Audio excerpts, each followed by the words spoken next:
Okay, we are live on our YouTube channel.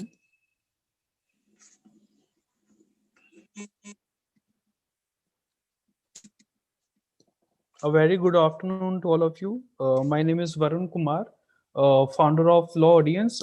Thanks for joining today's webinar session. So the theme of today's webinar is role of Dr. B.R. Ambedkar in gender equality and Hindu Code Bill. So today we have with us a very special guest, Mr. Rahul Tiwari, who is currently practicing as an advocate at Delhi High Court and Gurugram District Court.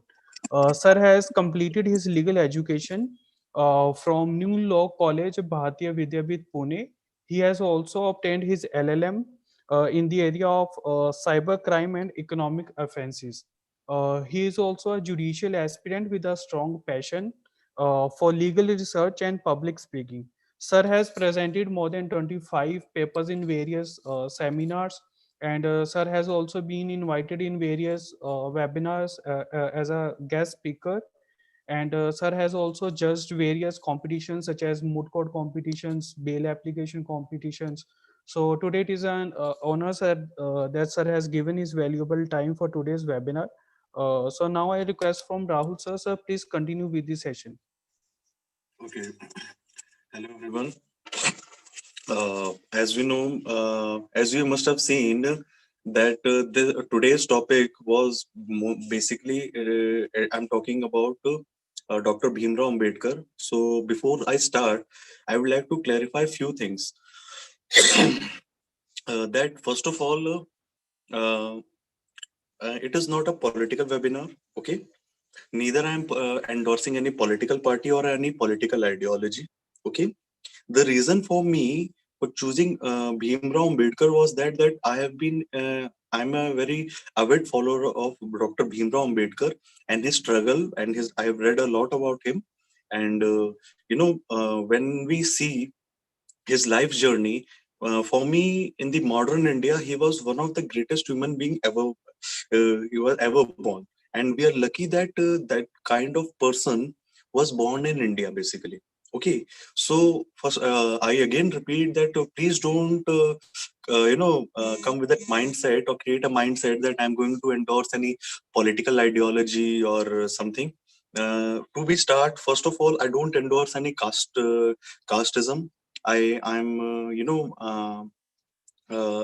casteism is one thing that I which has zero respect from me. And see, this is the beauty of our law and also the constitution, that today, after 70 years of our independence, me, Rahul Tiwari, being a Brahmin, can proudly say that yes, Dr. Bhimrao Ambedkar is my role model. Okay, because you see, if you have read Mahabharata, there was a shlok that karme vadi karaste ma phaleshu kadachana, which means do your work and don't think about the results. And it is the karma, or the what you call it, a person's goodwill or his deeds which one do for the society. It is that thing which counts at the end. And basically that is the reason that we should always judge a person by his work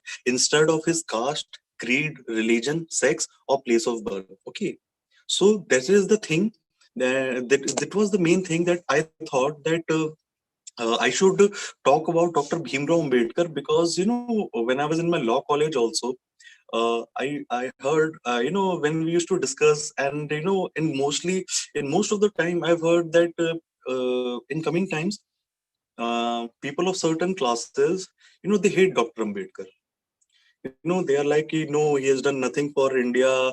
He has made a reservation, and he was a very biased man and everything. And being a law student, as we know, we lawyers and the law students are also social engineers. We have a duty to transform the society and to tell the society about the social change. And also in our Hindu religion also, there is nothing there is no concept of casteism. Okay, and there was a concept of Varn Vyavastha, which was temporary in nature, and it was dependent on the nature of the work. Again, the karma comes into the picture, not the birth. It was, and for me, and to the best of my knowledge, the casteism is nothing but a creation of a social class which developed approximately, after the period of Buddha.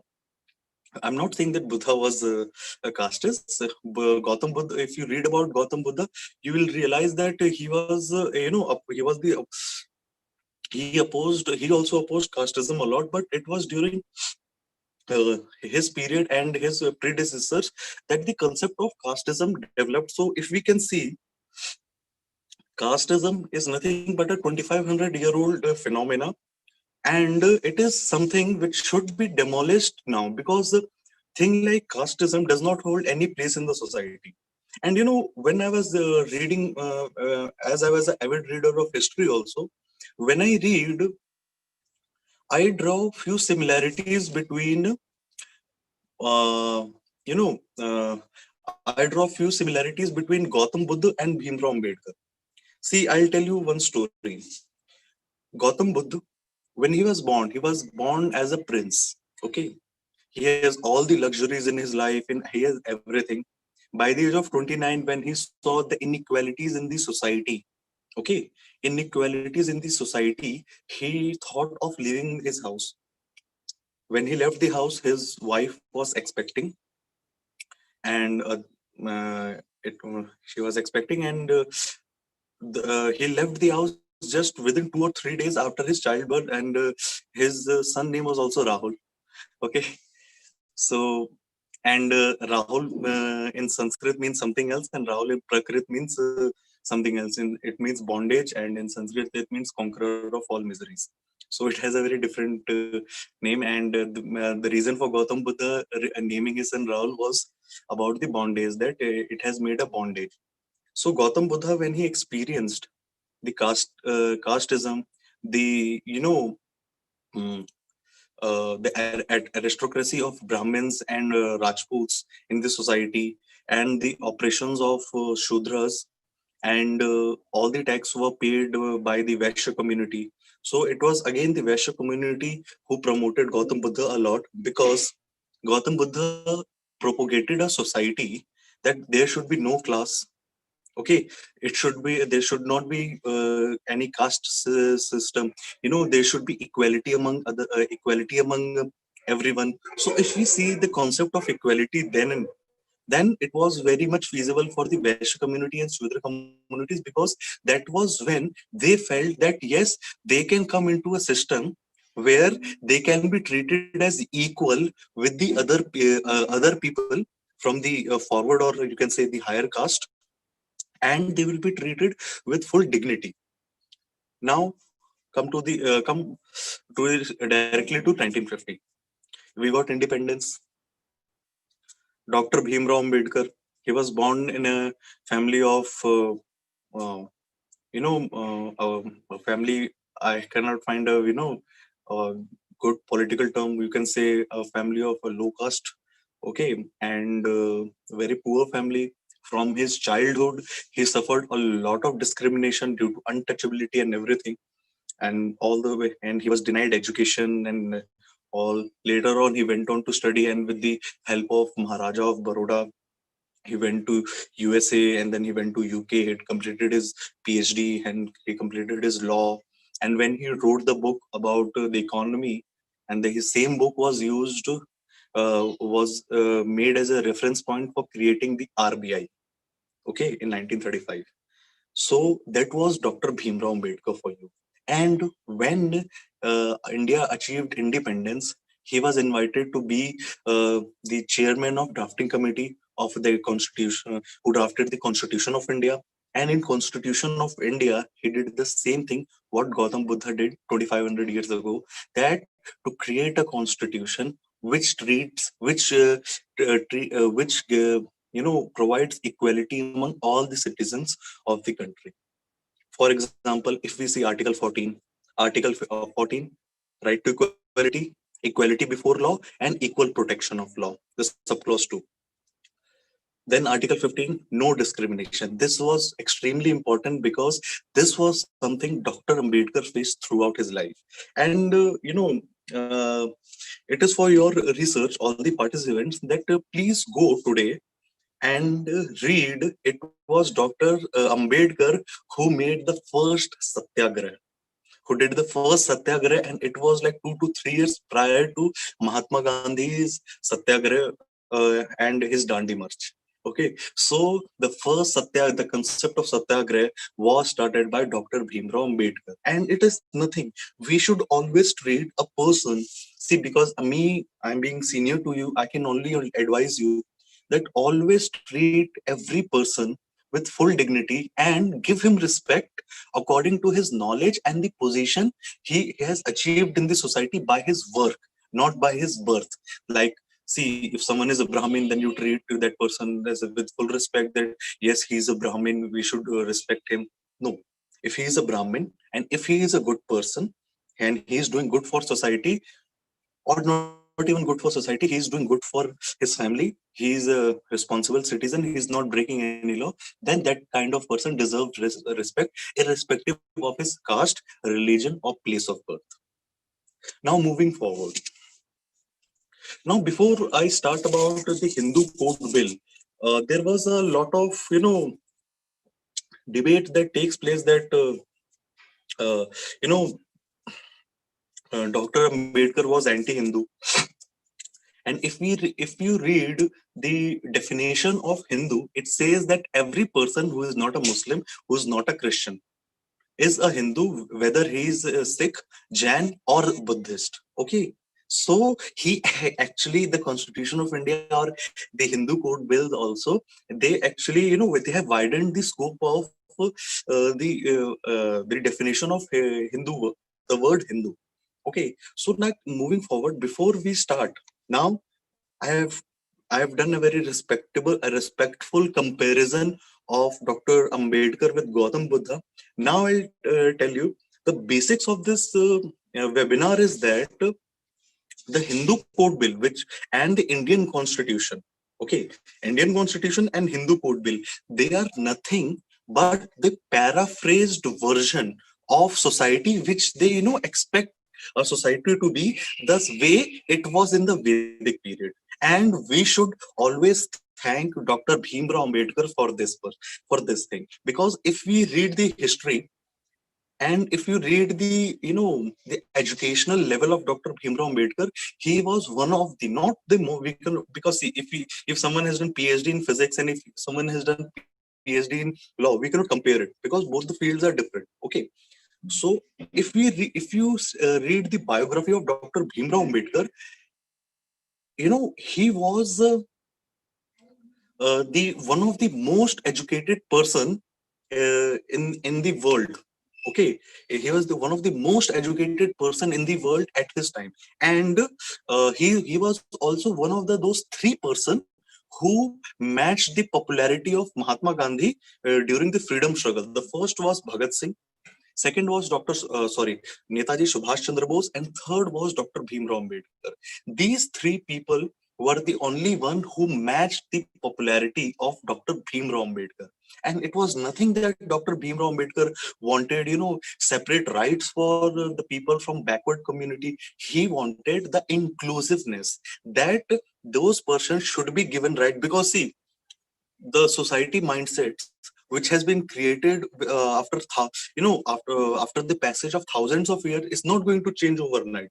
So how do you try to bring the change? First, you give them power, you try to bring most of the person in the mainstream, and then promote inclusiveness. In one of the judgments in the Supreme Court also, the Supreme Court also said that the unity of India can only be achieved if there is more intercaste marriage.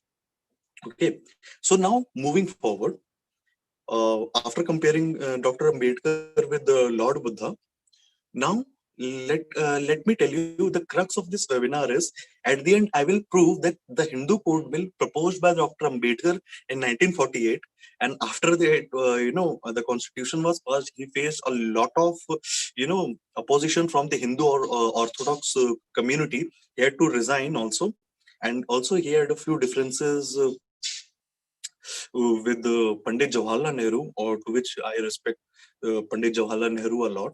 Okay, so uh, the Hindu Code Bill and Constitution of India is nothing but a paraphrased version of our Vedic society, which the Hindu Code Bill and the Constitution of India deems. I'm again repeating myself. They deem that our society should be like this, because if we read about the Vedic period, in the Vedic period, women were given equal rights in the property.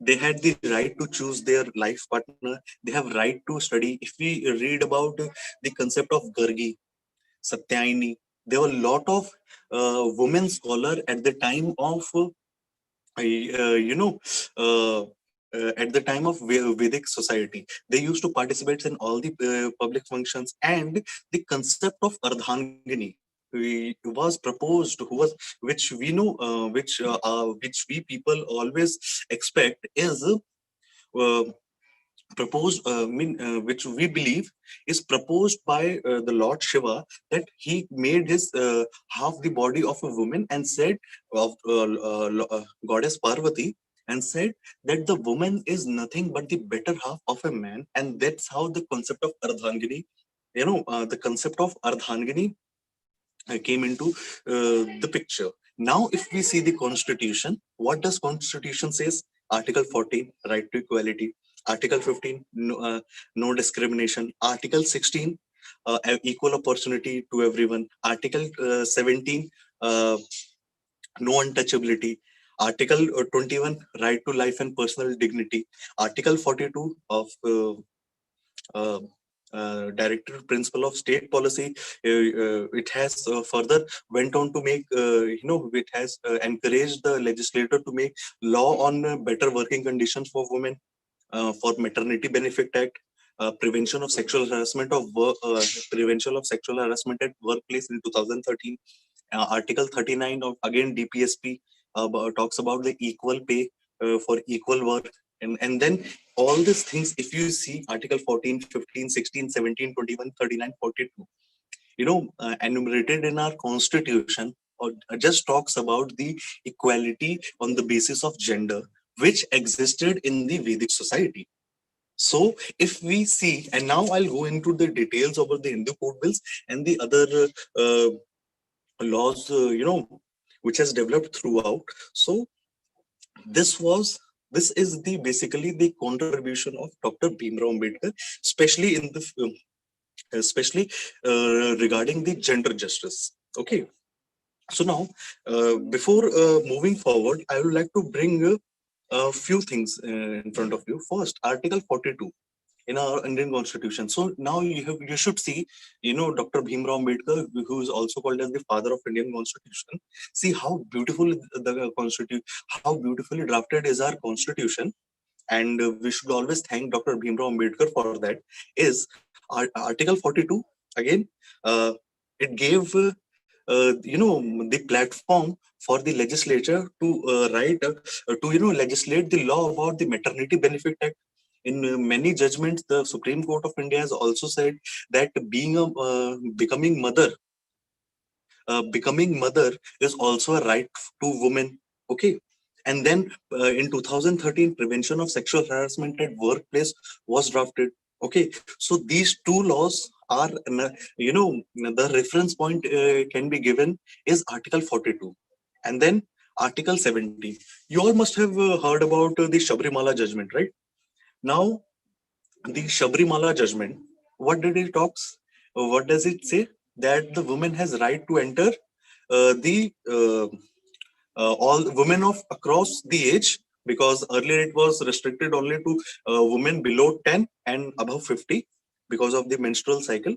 Now the judgment says it is against the principle of Article 17, untouchability. Okay, and untouchability is something Dr. Ambedkar faced throughout his life.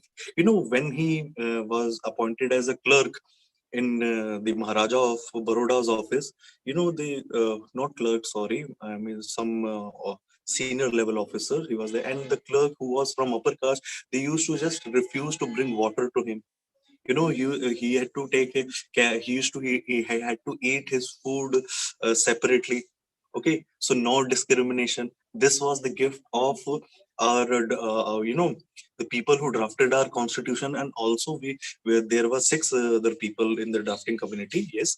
But obviously, foremost, we should thank Dr. Bhimrao Ambedkar for that separately. We should thank him for that, because, and we are lucky that although in the contemporary times, the way the society is again moving backwards, one can say that we didn't deserve a person like him, because if he had born in some other place, then his achievements would have, threefold than what he achieved in our country. And I'm really sorry that I have to make this statement, but unfortunately, this is the truth that we should not deny it, because until unless we don't accept the truth, how we are going to change, isn't it? So now the Shabrimala judgment, one of the article used was Article 17. Okay, the untouchability. So this was again the contribution of Dr. Bhimrao Ambedkar. So now, as the half the time has passed, now let's move forward. Let's move forward about the second half of the webinar, which talks about which actually talks about the Hindu Code Bill.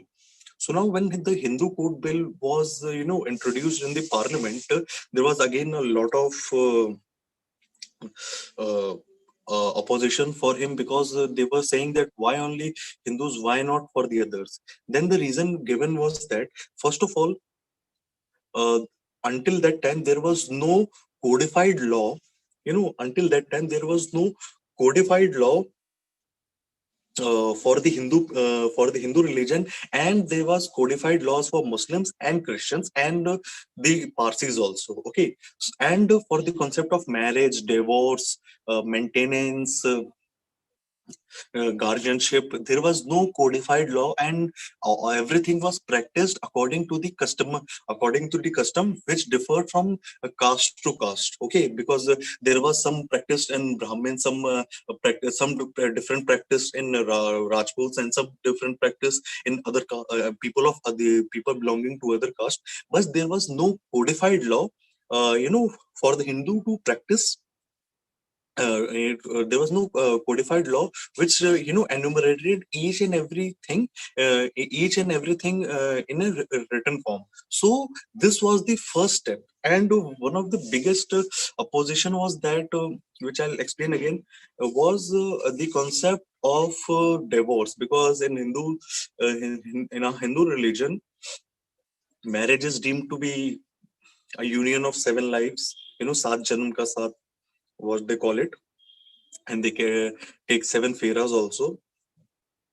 But and divorce was something which one could have never even imagined. So this was the first time the concept of divorce came into the picture, that if a woman is facing cruelty, then there is no reason for that woman, to if the to stay with that person, or in an abusive marriage. Okay, so now, but I'll start with the Hindu Succession Act. And all those people who are preparing for judiciary, just listen to these few points very carefully. See, until 1955, the women were not given any share in the property. They didn't had any, although there was a right to property in Article 19, amended and made Article 3 and 299 and 300. That's a separate thing, but there was no right to property for women until 1955, and it was the Hindu Succession Act which, for the first time, gave right to property to the women. Okay, and first, and the concept of stridhan. If you have read about the family law, you must have seen that it was the concept of stridhan, which gave stridhan means stri ka dhan, means the property of a woman. Stridhan, which gave right to a woman to be a custodian, not only a custodian, but to owner of a property, which she can use, she can enjoy that property, she can have the possession of that property, and she can dispose of that property according to her will. Okay, and then 5 decades later, finally, in the amendment of 2005, it was said that the women also had you know, equal share in the property, uh, and equal to their brothers, means she will get equal share in the property, and it should be equal to what her brothers gets. But then there was few confusion that whether it will have the retrospective effect or not, or whether it will be, you know, it will be from 2005 or before 2005. Then it was in the first judgment of Prakash versus Fulavati, it was said that it will have an retrospective effect. Okay. And in the latest judgment, which came on August 11th or 12th, Vinita Sharma versus Rakesh Sharma, it said that which, the judgment was, appealed in the higher bench, and then the higher bench clarified that retrospective effect means the effect, and the retrospective effect means that the about equal share to ancestral property equal to her brother means that the woman has right to property in her an equal share in her ancestral property since 1955, not just 2005. Okay. And this was the first time, it was not first time, but one of the rarest occasion where the retrospective effect was given in the substantive law, not in okay, because usually what happen is that whenever a substantive law is made, so there is no retrospective effect in substantive law. Suppose someone amends the IPC, so it will always have the prospective effect, means once the law is made, then all the provisions will be, you know, implemented or executed after the law has come into the force. Okay. Like for example, if you have read the Nirbhaya case, the age was, reduced, but it didn't hamper any right of that the person who committed that heinous crime, because it would have been in the violation of Article 20 ex post facto law. Means the when he committed the crime, he was a juvenile and he would be treated as juvenile irrespective of the fact that if the law is amended in future. But the procedural law, like Juvenile Justice Act, CRPC, like CRPC, or in fact the IBC, all these are procedural laws. Okay, like CPC, okay, civil procedure law, or uh, the CRPC. These are the procedural laws which, defines the procedure. Okay, and it has the retrospective effect. Like when the CRPC was amended in 2018, and it was that time there was a lot of gang rape, cases of gang rapes were taking place in 2018, and uh, the legislature, what they did, that they amended the CRPC and said that every person who and the criminal law also, that every person, that person will be given the death penalty, and the trial will be held accordingly. Okay. And means who commits the rape of a children who are below 12 years of age. Okay. And when the CRPC amendment was brought into the picture in 2018, it has the retrospective effect of 6 months. Man, means that when the law was enacted and came into the force in June 2018, and but it said that it is, it will be in the force since January 2018. Means any person who has committed a rape, that person will be executed, but that person will be treated according to the amendments of CRPC 2018. Okay. So this is the difference between procedural law and substantive law. And see, this is the reason why for the first time a substantive law was given retrospective effect in the Hindu Succession Act. Moving forward, the Hindu Marriage Act, it was one of the most beautiful legislation which not only provided the right to women, but it also actually it removed the social levels related to the marriages also. Earlier, before, prior to just to say,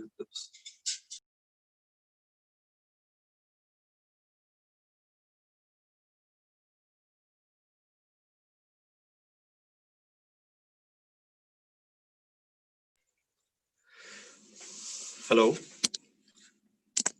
sorry, there was some disturbance. So, Hindu Marriage Act, it says, prior to the Hindu Marriage Act, a person has the liberty to marry for more than one person had actually it didn't have the right, but there was no legislation, so there was many occasion that person used to marry for more than once. So Hindu Marriage Act clearly laid down the principle of monogamy, that no person who has a living wife or a wife to whom he has not given divorce cannot have the second marriage, cannot have the second wife, or if he marries, then that marriage will be null and void. And also, this law was made, monogamy was given. It also gave the right to women, uh, and it saved the women from the exploitation also of bigamy. Okay, and it gives, obviously it gave the dignity also. And after a few times, there was certain cases where the husband used to change their religion, and they used to they used to convert into Islam, and for the purpose of second marriage. So it was in the one of the landmark case of Sarla Mudgal.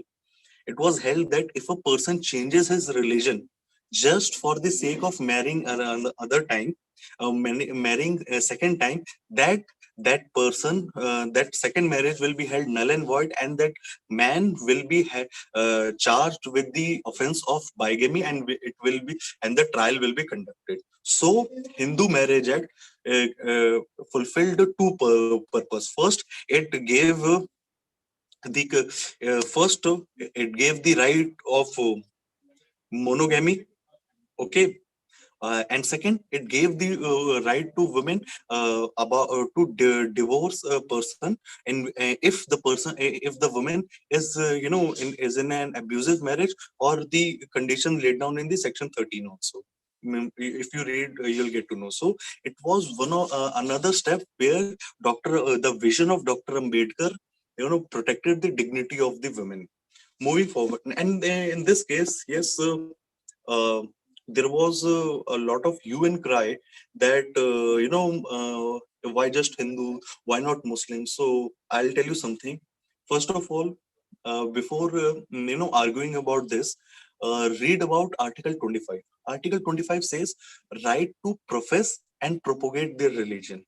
Okay, so every person has the right to profess and propagate their religion, but in the Shabrimala judgment also, if you read the dissenting judgment of Justice Indu Malhotra, says Indu Malhotra, it was clearly held that only the essential religious practice are protected under Article 25, and the optional religious practice are not protected under Article 25. So if tomorrow the government of India makes the just like they made the Triple Talaq Act, if tomorrow they make uh, they draft a law that there will be a monogamy in India, there will not be any polygamy, so it will be held constitutional, as the polygamy in Islam is the optional religious practice, it is not an essential religious practice. Okay, so that is not something that yes, why only Muslim, why Dr. Ambedkar only paid attention to the Hindus. It is nothing like that. If you read the Article 25, it protects only the essential religious practice. And polygamy is, see, prior to 1955, polygamy was practiced in a lot of Hindu household also, and it is something practiced even today in the tribal society also. Okay, so we cannot say that polygamy is protected in polygamy is been abolished just in Hindus, and polygamy is not abolished in the people practicing other religions. Nothing like that. It is an optional religious practice, and it can be taken away anytime by the government of India if they feel right. And maybe just before election, they might come into some they might come up with such beautiful ideas. So, and after divorce also, and now see, first, if we see Hindu Succession Act, it gave the right. Forget Post Act or the Maternity Benefit Act or Shabrimala judgment. Now we are talking about the Hindu succession, a Hindu code bill. So when a woman is born, into a family, she has the right, according to Hindu Succession Act, she has the right in her ancestral property. And when she grows up, she gets married. Then she has uh, right to monogamy in a Hindu Marriage Act. Then she has the right to divorce in Hindu Marriage Act again. And then after the marriage, according to Hindu Maintenance Act, she has the right to take maintenance from her husband, okay, to maintain herself until unless if the divorce is if the divorce is not taking place by mutual consent, or if it is on the fault of a woman. Okay, so this was again the on the third time the Hindu code bill and the vision of Dr. Ambedkar actually promoted the gender justice. Now if we see, it was the Dowry Prohibition Act, which was made in 1961. It was only after, after the passing of the Hindu code bill and all the resulting acts, which was passed in Hindu code bill of 1955. And again, we should not forget the Domestic Violence Act made in 2005. It was on the same year when the Hindu Succession Act was amended. And again, in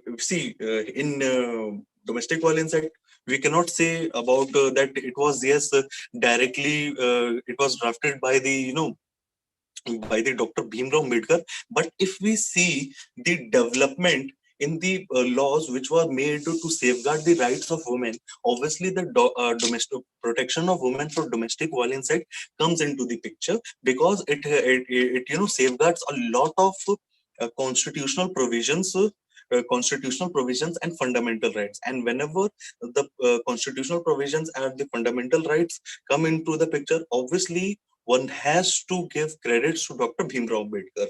And the beauty of Domestic Violence Act 2005 was that it was the same law which actually legalized, and if not legalized, it gave the right to many people who are in the live-in relationship.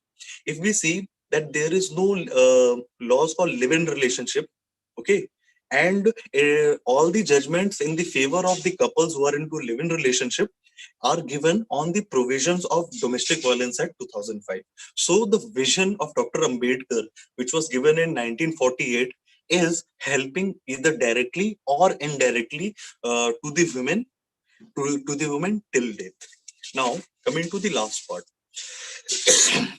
the Guardianship Act. The Guardianship Act, it's actually, uh, if you read the provision, it was the last act of the Hindu code bill. It gave the right to person to adopt a children. And earlier there was no codified law. Okay, and the certain exemptions that when a girl child is adopted, or can a single woman can adopt a child or not. All these provisions are, if we obviously, because this webinar was about the interlinking of Dr. Bhimrao Ambedkar's views with the Hindu code bill. And if you read and in the subsequent amendments, it was the vision which actually gave result. And these Hindu code bills are the ones who are actually acting as a strong pillar for Article 14, 15, and 16. And 14, 15, 16, and 17 and 21. So, and it was, if tomorrow, if someone says that yes, no, Dr. Bhimrao Ambedkar was a biased person, just explain that any person with all these things. And obviously the purpose was that to understand what was the vision of that person who is no more. And obviously his legacy is either distorted or shown in a very bad light.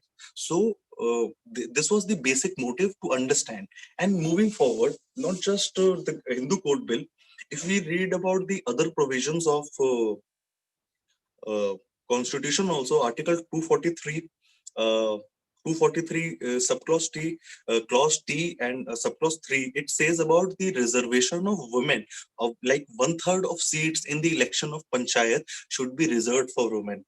And the same article, subclause 4, says that in certain places the chairman of municipalities should be reserved for scheduled caste and should be reserved for women belonging to scheduled caste or scheduled tribe community. So this was the vision of Dr. Ambedkar, where he, he ensured that the women gets the equal opportunity right in every aspect. Okay, so now again, the concept of Shiv and Parvati, it justifies that. And before leaving, that yes, before leaving, my personal message will be that if we read about the ancient about the ancient Hindu society, about the Vedic society, there was always a one system.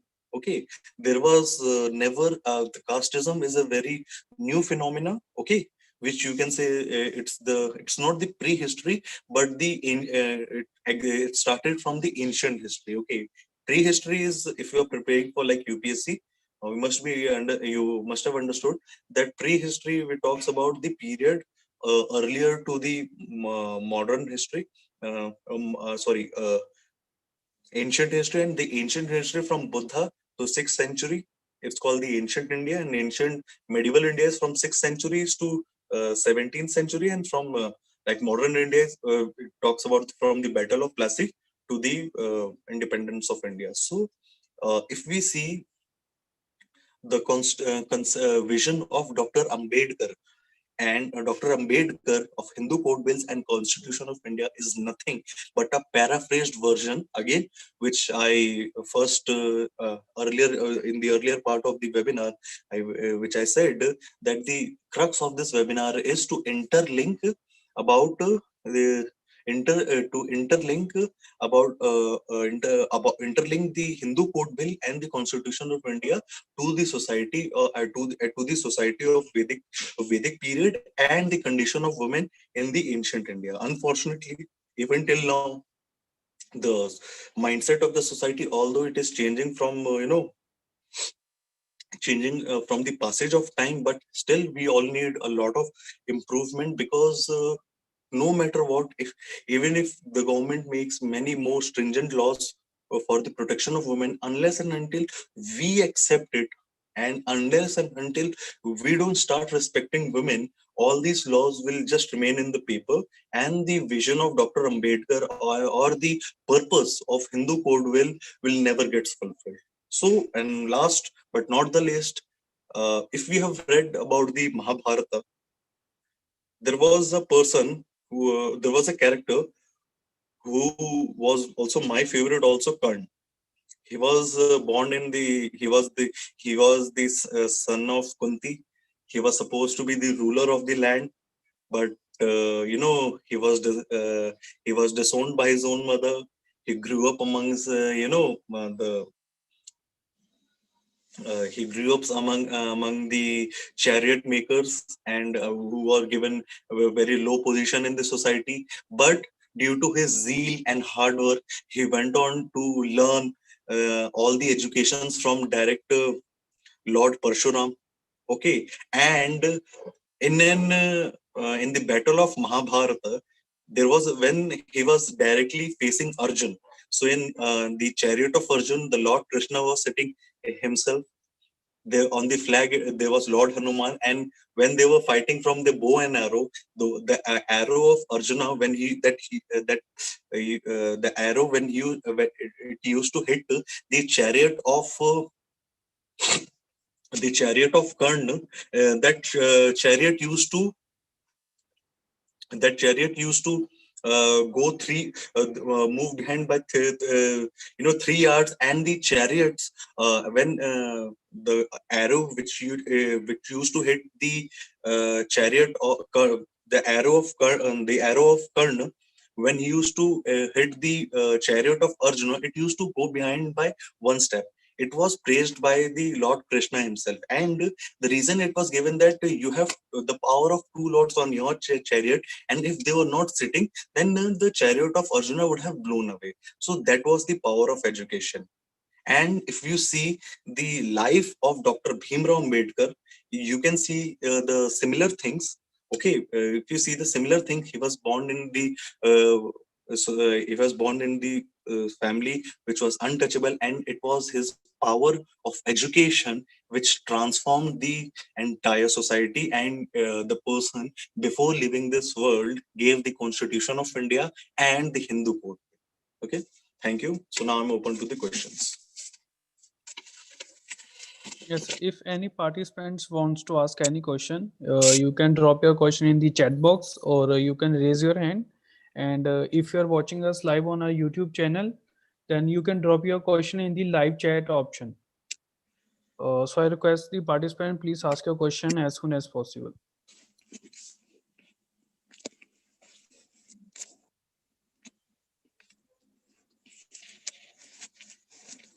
Yes, sir, there is one question on YouTube from Mhm. Varun. Why Ambedkar wanted Hindu code bill to be passed?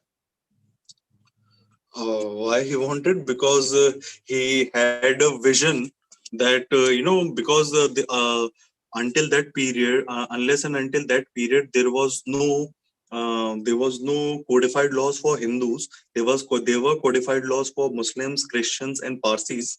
Okay, so and for the Hindus, the concept of marriage, divorce, succession, it was just practiced in the patriarchal nature and according to the customs. So it was very much necessary to codify the all the practice into one place, so that the rights which the government makes but regarding the family laws are implemented properly.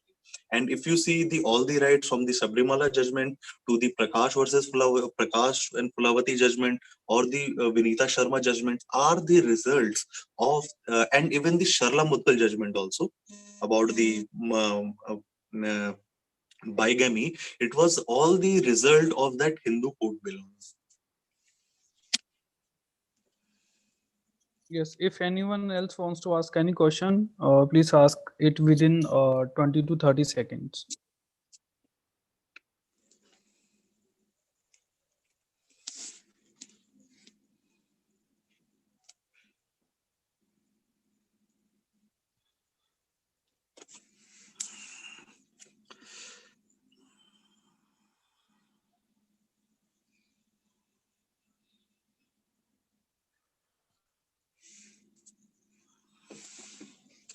I guess there won't be any Yes. question because the concept was explained in a very easy way. So, yeah, are there any Yes. questions?